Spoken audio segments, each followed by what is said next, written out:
Mahilig ka ba sa tapsilog? Dahil nandito ka sa show ko, gagawin kita ng kakaibang tapa. Gawa tayo ng coffee tapsilog.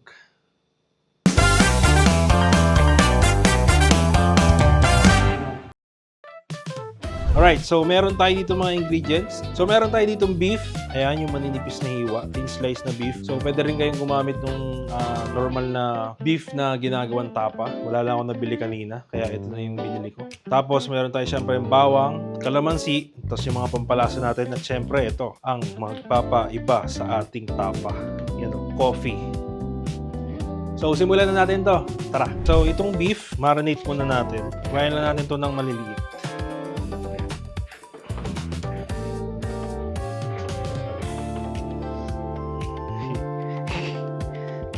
Kaya muna natin yan. So yan, ito na yung beef natin. Hiwa-hiwalayin natin para mas manuot yung marinate natin. Tapos hiwa lang tayo mga kalamansi. Siguro gagamit ako dito ng mga 5 piraso. Kailangan na natin yung buto.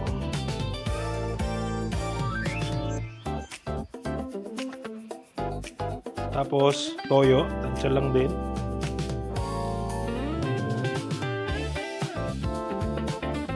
Lagyan natin ng konting MSG. Tapos, oyster sauce. Yan. Tapos, siyempre, tapa. Lagyan na natin sa marinate pa lang ng bawang. Tapos, paminta. Tapos, lagay tayo ng around 1 kutsara ng asukal. Yan. Oops, okay na yan.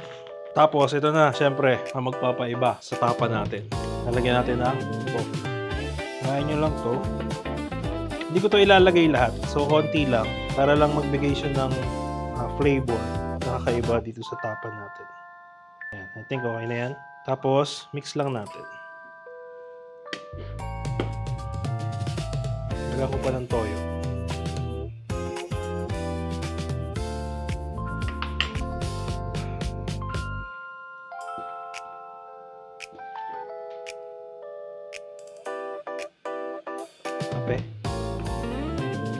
So, ito na ang ating tapa. Haluin na natin mabuti. Tapos, i-marinate lang natin to ng nasa 1 oras hanggang 3 oras or the best kung overnight. Alright, so after nating ma-marinate to, minarinate ko lang siya ng nasa 3 hours. Yan. So, mas okay to kung overnight. So, start na tayo magprito. Yan, painit lang tayong kawali. And then, lagay na natin yung minarinate nating tapa. Tapos, lalagyan ko yan ng konting mantika. So, habang naiiga yung juice ng marinade natin, may iwan yung mantika. Then, doon siya mapiprito. And manipis lang naman yung beef na ginamit natin. So, mabilis lang itong maluto.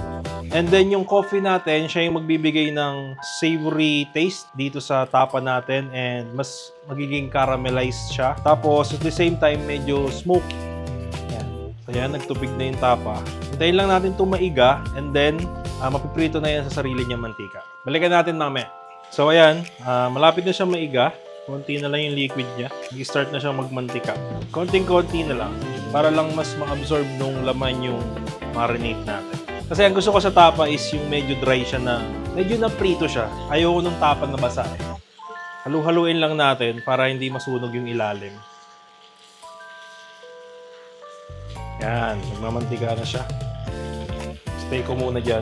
Hindi ko muna siya masyadong haluin para matusta na yung ilalim. Yun, no? So, yan, nagkakaroon na ng tusta yung ilalim. Baliktarin natin.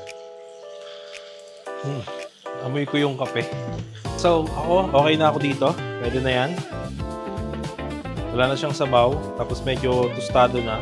Ipat na natin sa lalagyan. Iwan ko lang yung sobrang mantika dito sa kawali. Kasi dito tayo magsasangag. Yan. Kita mo ba yan?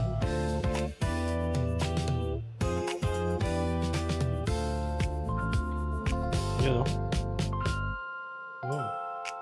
So, same pan, dito tayo magpiprito ng itlog at magigisa ng fried rice. So, unahin na natin itong itlog.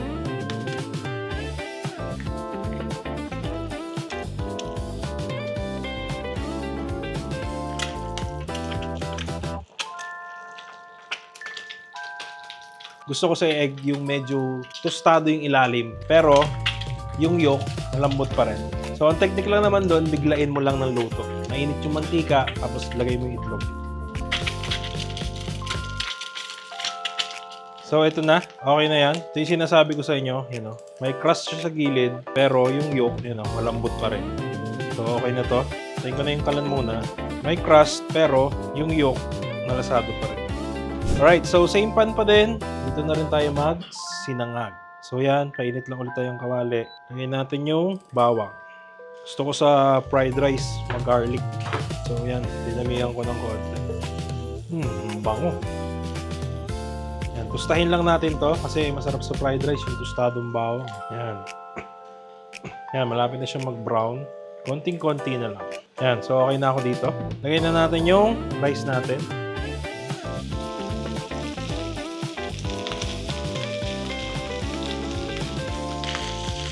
Saluin lang natin. Lagyan lang natin siya ng konting paminta. And konting salt.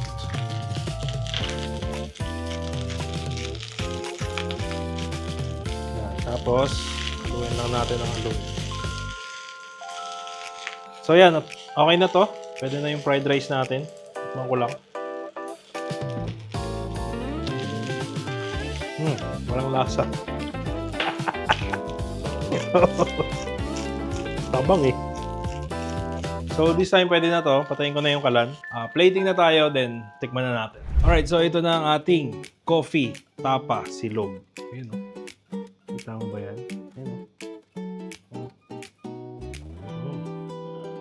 So yan, tikman na natin. Ano kaya ang lasa? Tikman muna natin yung tapa.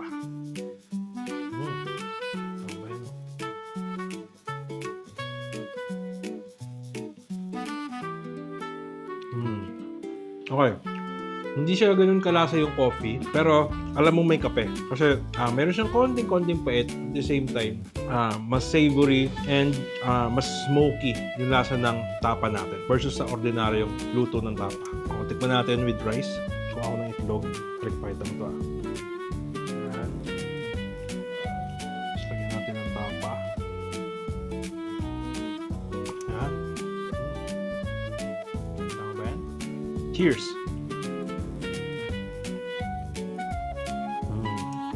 Sarap. Na-elevate pa kasi gusto ko talaga yung gantong luto sa itlog. Ayun, yung may crust yung labas. Sarap. Hindi ko lang masyado ma-explain, pero yung konting pait ng coffee natin, bagay siya. Nababalance niya yung asim at alat ng tapa natin. So sa umaga, pag almusal mo tapos silog, kahit wag ka na magtimpla ng kape, kasi may kape na yung tapa mo. Diba? So ikaw, kung naiinip ka na sa tapa mo, sa normal na tapa mo, try mo to. Coffee tapa. Mas elevate yung lasa ng tapa. May kakaibang flavor, pero masarap. Kung nagustuhan mo tong recipe ko, like, share, follow, and subscribe ka naman. At kung meron din kayong alam na weird food combinations, comment nyo naman sa baba. Malay mo, try natin dito next time. Ako si Jed at ito ang The Jed Show, Kusina Combo Series. Welcome sa show, dito pangkaraniwan. Tikim ng ulam kahit makasalanan. Camera lights, tapos kain ka agad. Kung supply, but solid bawat kagat. Woo! Welcome sa show, dito pangkaraniwan. Tikim ng ulam kahit makasalanan.